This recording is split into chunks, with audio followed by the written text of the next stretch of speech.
Hello everyone, स्वागत है आपका करियर क्लासेस में। आज आप लोग आए, बहुत अच्छी बात है। तो चलिए आज हम कुछ ऐसे चीज़ों पे बात करेंगे जो आपके भविष्य के लिए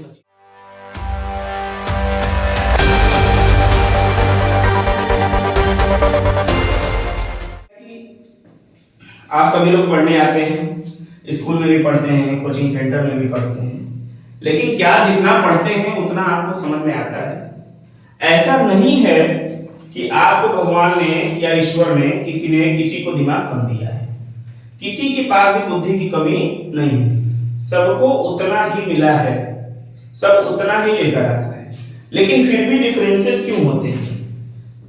क्यों होते हैं? किसी को ज्यादा आता है, कोई क्लास में टॉप करता है, कोई क्लास में कम नंबर पाता है। ऐसा क्या कारण है इसके पीछे? तो इसके पीछे सबसे बड़ा कारण क्या है? कंसंट्रेशन। यानी कहने का मतलब है कि क्लास में उसका कंसंट्रेशन नहीं होता है। दूसरी चीजें क्या है सबसे इंपॉर्टेंट? कि वो जो चीजें बताई जा रही हैं वो उसको अपने सराउंडिंग से रिलेट नहीं कर पाता। सराउंडिंग से रिलेट करने का मतलब क्या? कि जैसे अगर हम सॉइल के बारे में पढ़ाएं तो उसने कितने तरह की सॉइल को देखा है। वो रोड पे तो चला होगा, खेत में भी गया होगा, बहुत सारे जगह पे आते जाते उसने पहाड़ों को भी देखा होगा। पहाड़ी एरिया में कुछ अलग तरह की मिट्टियां पाई जाती हैं, कहीं पे काली मिट्टियां पाई जाती हैं, कहीं पे लाल मिट्टियां पाई जाती हैं। तो क्या उसको उसने ऑब्जर्व किया कि सिर्फ बस में बैठ के जा ही रहा है? या क्या मनमोहक दृश्य है ना? उसको आपने ऑब्जर्व नहीं किया जिस चीज को आपको ऑब्जर्व करना चाहिए। तो अगर आप अपने सराउंडिंग्स को समझते नहीं है, उसको देखते नहीं, उसकी जांच परख नहीं करते, तभी आपको वो चीजें समझ नहीं आती। क्लास 8 तक बता दूं कि 90% सिलेबस साइंस में जो आप पढ़ते हैं क्लास 9 तक 90% साइंस आपके आसपास है। रॉक पढ़ते हैं आपके आसपास है, आपके एरिया में है कि नहीं? माउंटेन है कि नहीं? प्लेट्यू है, माउंटेन है, हिल है, सब है कि नहीं? रॉक है। सॉइल भी आप देखेंगे तो बस आप 10 किलोमीटर घूम लीजिए, आपको डिफरेंसेस ऑफ सॉइल देखने को मिल जाएगा। दो अलग तरह की सॉइल पा जाएंगे सिर्फ 10 किलोमीटर जाके आप देख लीजिए। प्लांट आज तक क्लास में अगर पूछ दीजिए, क्लास 7-8 के क्लास में पूछ दीजिए कि बताइए प्लांट्स के पार्ट्स बताइए और प्लांट कैसे अपने फूड को प्रिपेयर करता है, तो बार बार भूल जाते हैं। जबकि बार बार याद रखते हैं, plant prepare food in the leaves in the presence of sunlight water and air. रटते हैं, रटना ही नहीं है, वो होता ही है। आपको पता होना चाहिए प्लांट का फूड लीव्स में ही बनता है, वो याद करने की जरूरत नहीं है। प्लांट जो वाटर लेता है वो रूट से ही लेता है, वो आपको रटने की जरूरत नहीं है। आपसे हम पूछे आप खाना कैसे खाते हैं, तो अगर किताब में क्वेश्चन है कि मनुष्य भोजन कैसे करता है, तो बार बार याद करें मनुष्य भोजन मुंह से करता है, मुंह से करता। याद करने वाली चीज है नहीं। तो कमी कहाँ है? अंडरस्टैंडिंग में आपका माइंड ओपन है ही नहीं, आपको आदत पड़ गई रटने की, रटाया जा रहा है। इसीलिए वहीं से क्या होता है बेटा, डिफरेंसेस देखने को मिलते हैं, यही सारी कमियां होती है। तो अब यहाँ पे एक इंपॉर्टेंट चीज है कि अच्छा सर तो हम पढ़ें कैसे कि हमें ये सारी चीजें समझ में आए?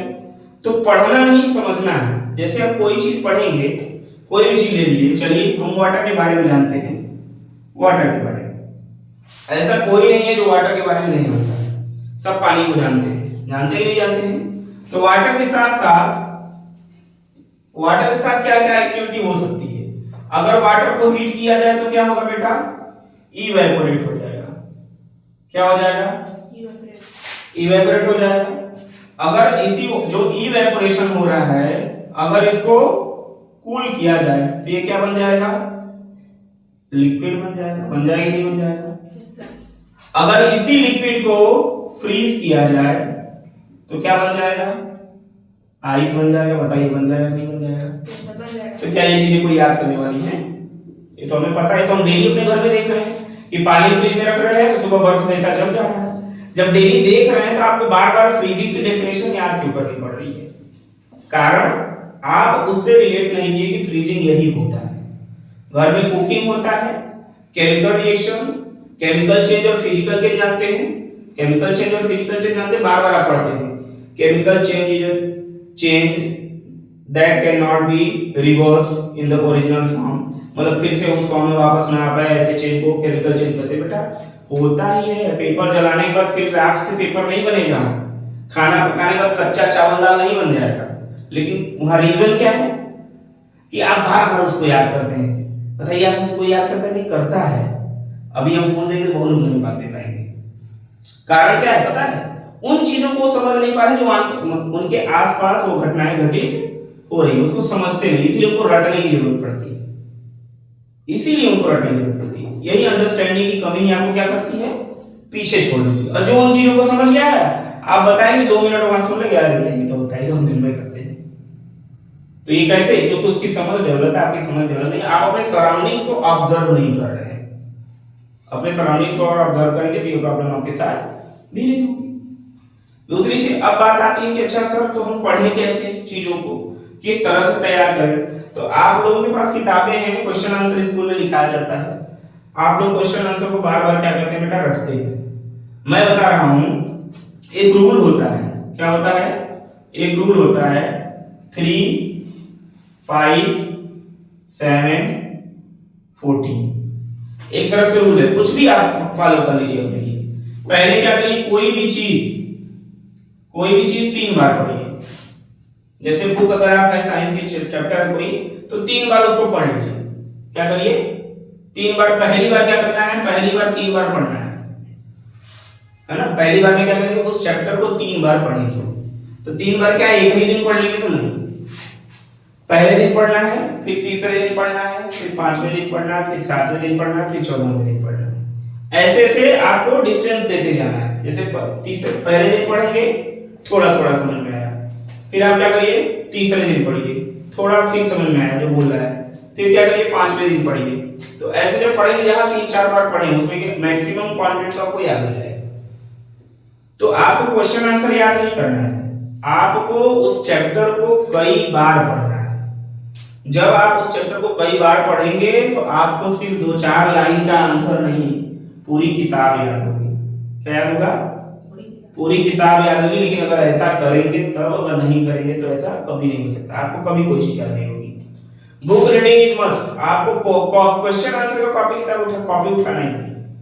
आपको जब भी एग्जाम आए, 1 हफ्ते 15 दिन पहले आपको बस हर चैप्टर को रीड करना और एक रफ लेके उससे इंपॉर्टेंट पॉइंट्स को या तो हाईलाइटर लेके हाईलाइट कर लीजिए, या तो पेन और कॉपी लेके इंपॉर्टेंट पॉइंट्स को लिखते चले जाइए। सबसे इंपॉर्टेंट चीज बताऊं, चैप्टर को रिवाइज करने का फार्मूला। ये तो मान लीजिए रीडिंग हो गया, रीडिंग करेंगे तो आपको आने लगेगा। सबसे पहले किसी भी चैप्टर को पढ़ने के पहले उसमें जितनी भी हेडिंग है, पहले एक लाइन से उनको लिख लीजिए। एक चैप्टर में 10, 12, 15 हेडिंग होगी, उससे ज्यादा तो होगी नहीं। तो उसको जब एक लाइन से बेटा आप लिख लेंगे, तो आपको क्या सोचना है कि चलो आज ये चैप्टर रिवाइज करना है। तो चैप्टर रिवाइज करने से पहले सबसे पहले आपको हेडिंग दिखेगी। अच्छा, ये 15 हेडिंग है, चलो आज 2 कर लेते हैं। मतलब 2 हेडिंग यानी 2 टॉपिक। क्या कहते हैं? हेडिंग का मतलब क्या है? यहाँ टॉपिक से रिलेटेड। ठीक है, चलिए आज 2 टॉपिक पढ़ लेते हैं। अब इस 2 टॉपिक को पढ़िए, पढ़ते जाइए और आसपास देखते जाइए, समझते जाइए। अच्छा, ये चीज तो ऐसे होता है, यहाँ होता है। सोचना शुरू करिए, पढ़ के बंद नहीं करना है। जब एक लाइन आप पढ़ेंगे, ठीक है, तो उसके बाद उसके बारे में सोचना है। अच्छा, ऐसे हो सकता है, हाँ यहाँ तो था, यहाँ तो पानी भर गया था, बहुत दिन तक पानी था, कीचड़ था, जल्दी सूखा ही नहीं। समझ रहे कि मतलब सोचना है। जैसे बरसात हुई तो बहुत दिन तक पूरा सराउंडिंग्स आपका क्या था? गीला था, वेट था। तो ऐसा क्यों था? बस आप ऐसा तो है नहीं कि बरसात के बारे में नहीं पढ़ते। आप कहते हैं ना कि गेहूं के लिए अगर ज्यादा पानी दे दीजिए तो ग्रो नहीं कर सकता। क्यों? रीजन क्या है? क्योंकि जो सॉइल होता है, सॉइल में जब बहुत दिन तक वाटर हो जाता है तो वहां वाटर लॉगिंग हो जाती है। वाटर लॉगिंग से क्या होता है कि सॉइल में जो पोर्स होते हैं छोटे छोटे, वो पोर्स ढक जाते हैं, जिससे उसको एयर नहीं मिल पाता, वीट के रूट को एयर नहीं मिल पाता, और जिसकी वजह से वो ग्रो नहीं हो पाता, तो वाटर लॉगिंग हो जाती है।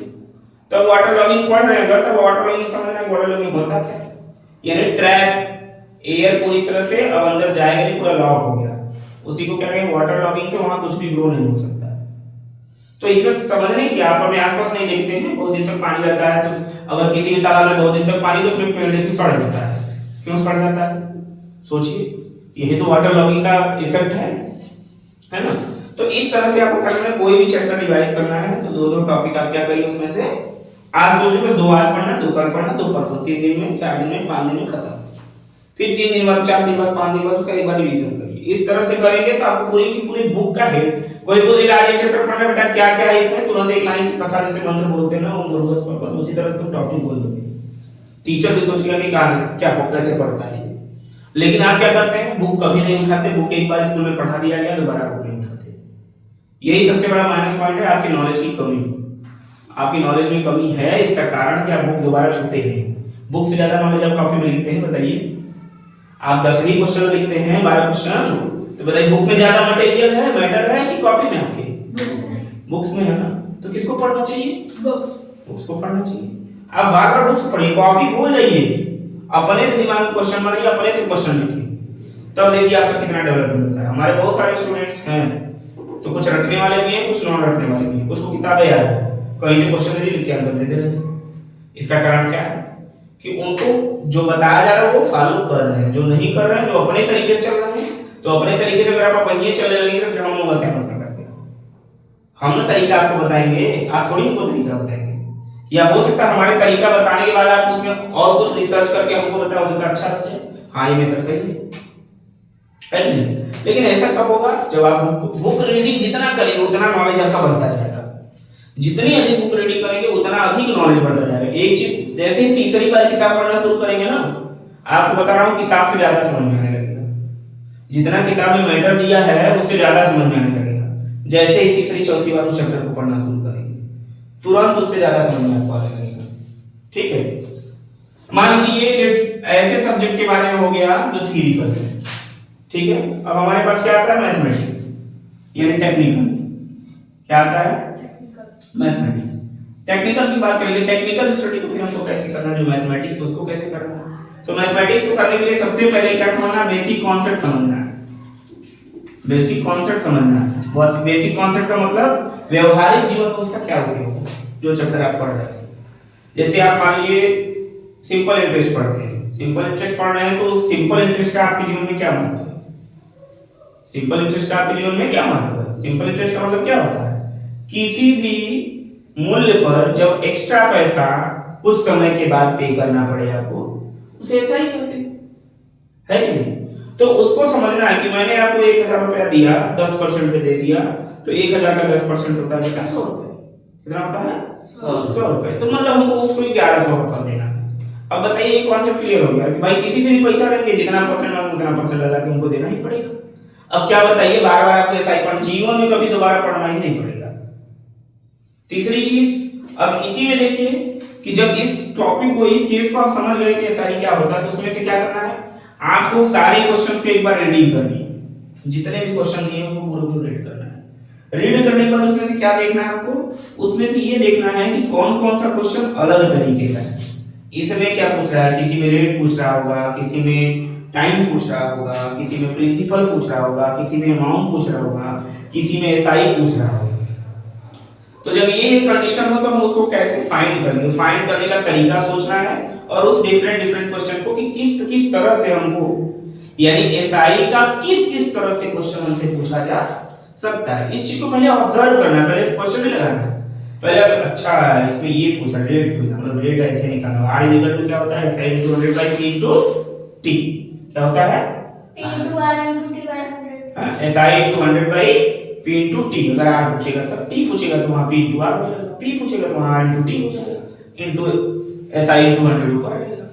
तो कहने का मतलब क्या, ये कॉन्सेप्ट आपके क्लियर दिमाग में हो जाना चाहिए कि ये पूछेगा तो ऐसे निकालेंगे। तो आपको क्वेश्चंस के टाइप देख रहे हैं, कितने टाइप के क्वेश्चन है। अब देखिए उसमें बहुत सारे क्वेश्चन आपको सिमिलर मिलेगा, एक करेंगे दूसरा उसी तरह होगा, तो आपको दोनों नहीं करना है, सिर्फ एक को सेलेक्ट करके रख लेना है और उससे आपको एक नोट्स बनाना है कि एसआई में इस तरह के क्वेश्चन पूछे जा सकते हैं। जब रेट पूछेगा तो ऐसे सॉल्व करेंगे, टाइम पूछेगा तो ऐसे सॉल्व करेंगे, प्रिंसिपल पूछेगा तो ऐसे सॉल्व करेंगे। अब बताइए उसमें बचा ही क्या? कुछ नहीं सर, उसमें कुछ बताने के लिए बचा ही नहीं। अब कोई भी क्वेश्चन आपसे कभी भी कोई दाग दे तुरंत बता देंगे ऐसे सॉल्व होगा, ऐसे कर दीजिए। लेकिन कॉन्सेप्ट याद करने के लिए, पीआरटी याद के लिए 100 बस उसी क्वेश्चन मिलता है, दागते चले जा रहे हैं, फटाफट लगाते चले जा रहे हैं। लेकिन अगर थोड़ा सा घुमा के क्वेश्चन पूछ दिया बस अब खराब, अब कैसे होगा? क्योंकि कॉन्सेप्ट क्लियर नहीं है। तो पहले आपको क्या करना है? पहले दिन मैथ के पूरे कॉन्सेप्ट को समझना है, ये है क्या आखिरकार। पहले ये तो जानिए तो है क्या।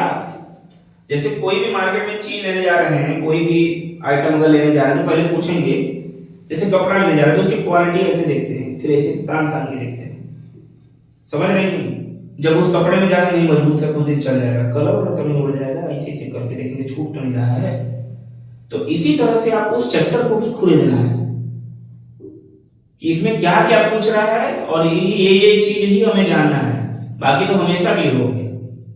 तो जब तक कॉन्सेप्ट क्लियर नहीं रहेगा तब तक ये चीजें आपको समझ में आने वाली नहीं। तो आप जिस तरह से पढ़ रहे हैं वो एकदम बेकार तरीका है, उस तरह से आप कभी ग्रो नहीं कर पाएंगे।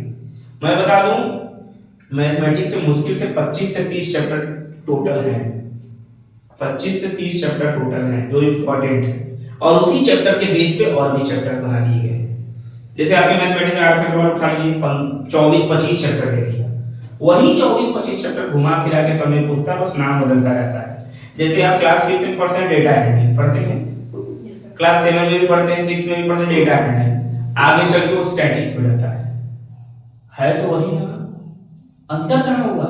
बस वही, उसी का लेवल बढ़ गया, उसी का लेवल बढ़ गया है वही। तो 25 से 30 चैप्टर जब मैथ है तो बताइए 25 से 30 चैप्टर को मैथ में 25 साल में भी लोग नहीं कर पा रहे पूरा। 25-30 साल निकल जा रहा है, 25 साल, तब भी पूरा अच्छे तरह से नहीं कर पा रहे फर्स्ट साल। कारण क्या है? कारण ये है कि उनका कॉन्सेप्ट क्लियर नहीं, रटी रटाई चीज आपको दे रहे हैं। तो रटी रटाई चीज कब तक लेंगे? तो रटी रटाई चीज जब आपके सामने रटी रटाई आएगी, सेम उसी तरह का क्वेश्चन आएगा तो सॉल्व कर लेंगे, दूसरी तरह से आ जाएगा नहीं सॉल्व कर लेंगे, कॉन्सेप्ट क्लियर नहीं। ये सारे रीजन है। आप लोगों को पढ़ने का तरीका बिल्कुल क्या है? पुराना है। पहले वेद पुराण महाभारत हुआ करता था तो बस मंत्र रटना था, तो कोई उसमें कुछ बदलाव, मंत्र अलग तरीके से भी नहीं आने वाला था। लेकिन अब मैथ और साइंस हो गया है, यानी एजुकेशन जो है वो पूरी तरह से साइंटिफिक और टेक्नोलॉजिकल हो गया है। तो आपको भी साइंटिफिक और टेक्नोलॉजिकल होना पड़ेगा। अगर आप साइंटिफिक और टेक्नोलॉजिकल नहीं होंगे तो फिर आप इस मार्केट में, इस एनवायरनमेंट में, इस इकोनॉमी में, इस जनरेशन में ग्रो नहीं कर पाएंगे, आप पीछे ही रह जाएंगे जब तक स्मार्ट तरीका नहीं सोचेंगे। तो बुक रीडिंग इज मस्ट।